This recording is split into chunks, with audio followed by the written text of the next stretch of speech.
Alors, l'estime de soi, c'est la chose la plus importante dans notre vie. C'est ce qui va déterminer si on aura une belle vie ou pas. C'est pas la réussite professionnelle, c'est pas voilà, notre situation sociale, etc., etc. Non, tout ça, ça passe au 15e plan, à côté de l'estime de soi. Avoir une bonne estime de soi, c'est en fait la base d'une belle vie. Sans ça, la vie est un enfer.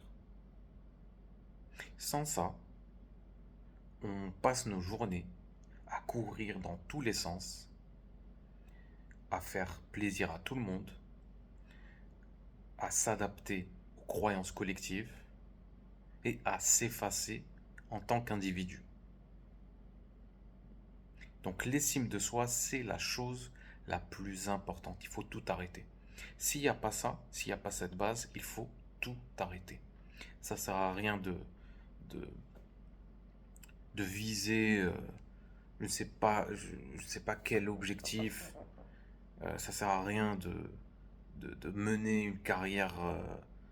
Non.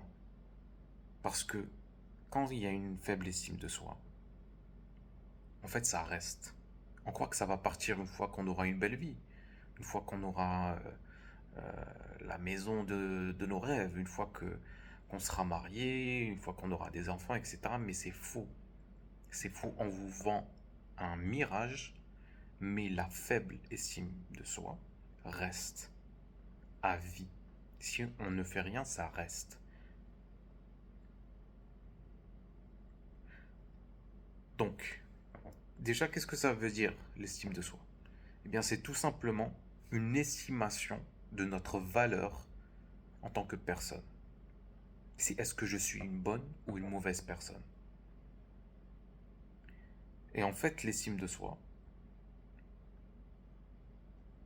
elle est, elle est, elle est construite durant notre enfance. Soit construite, soit détruite. Si nos parents nous ont pas donné assez d'attention, assez d'amour, assez de nourriture narcissique, on aura une faible estime de soi. Et les gens pensent que les mauvais parents, c'est uniquement les parents qui battent leurs enfants, qui les rabaissent, etc.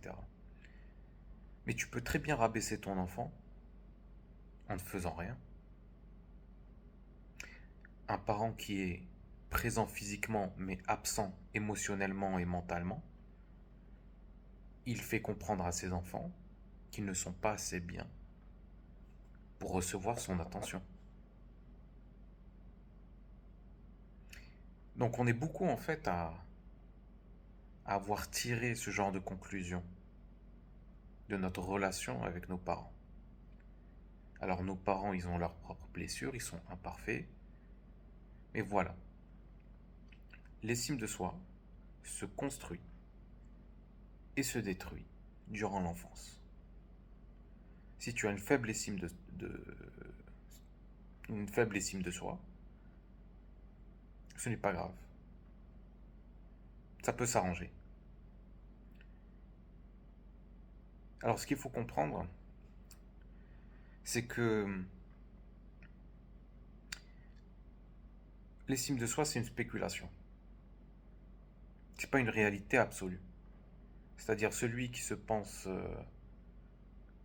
incroyablement fort, incroyablement intéressant, etc., il ne fait que spéculer sur sa valeur en tant que personne.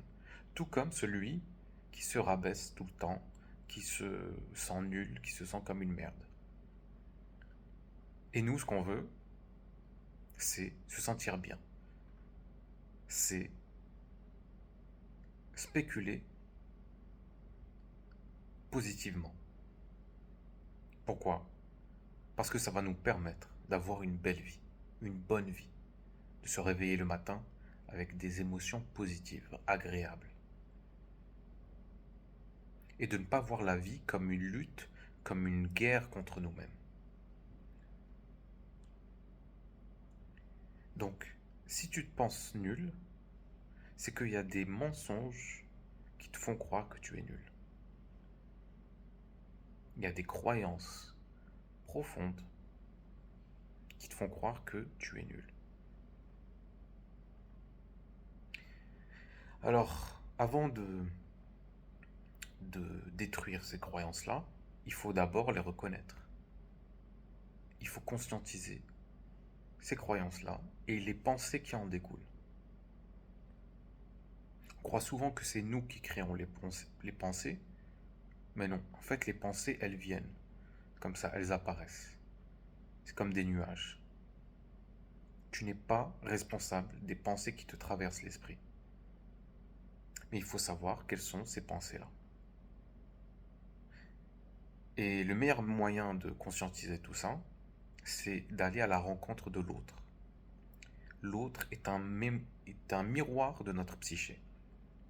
Donc au lieu de fuir les relations, au lieu de fuir nous-mêmes à travers les distractions, au lieu de s'isoler, on va aller à la rencontre de l'autre et rester dans la rencontre, ne pas fuir, et observer tout ce qui nous traverse. Et très souvent, c'est des pensées du genre: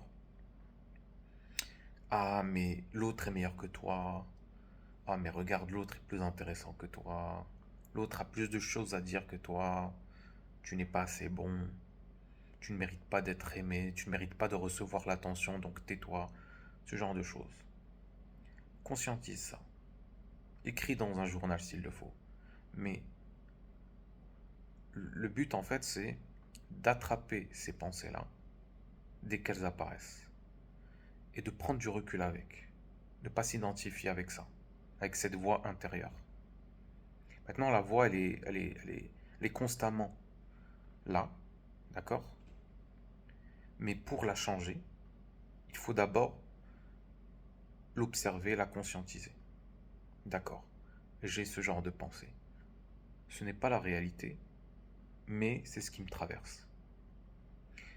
Il ne faut pas se culpabiliser d'avoir ce genre de pensée, parce que c'est pas de ta faute. C'est pas de ta faute. Tu n'as pas choisi la famille dans laquelle tu as grandi, donc tu n'as pas choisi tes blessures émotionnelles. Tu n'as pas choisi ton vécu, ton passé. Donc observe tout ça.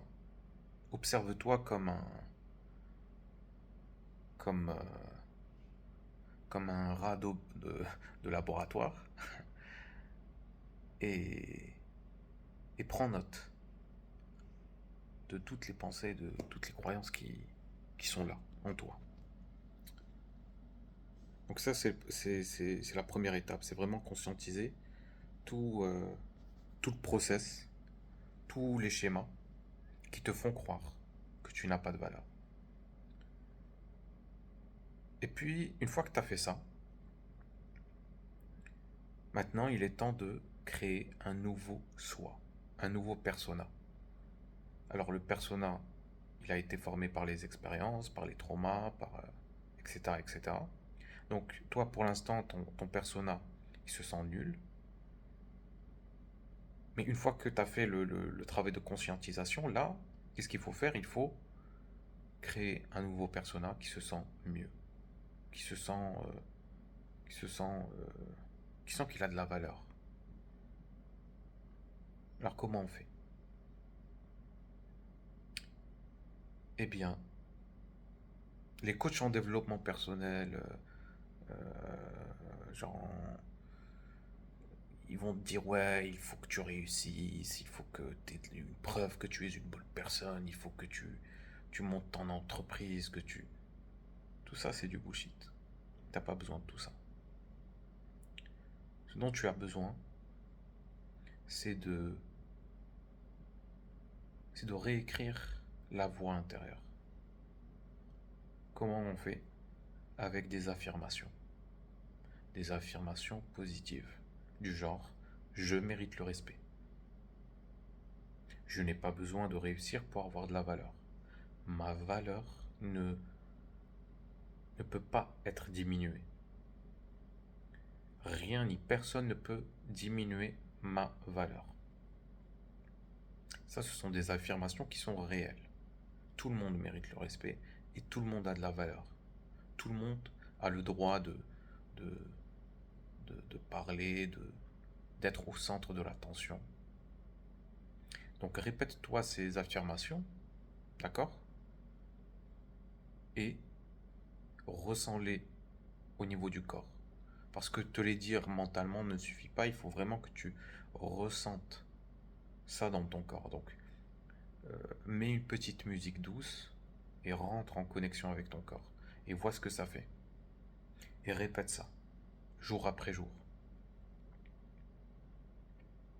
Bien sûr, ce changement de voix intérieure va prendre du temps. Et c'est normal. Mais c'est grâce à la répétition et à la constance que tu réussiras à révéler l'estime de soi. Parce que le manque d'estime de soi, le manque d'amour de soi, se révèle quand on retire la haine de soi. Et bien sûr, tu peux aussi la renforcer avec des affirmations positives. Donc voilà, c'était tout pour aujourd'hui. N'oublie pas de, de liker la vidéo, de me laisser un petit commentaire. Et puis voilà, si tu as une question, n'hésite pas à me la poser. D'accord? À la prochaine.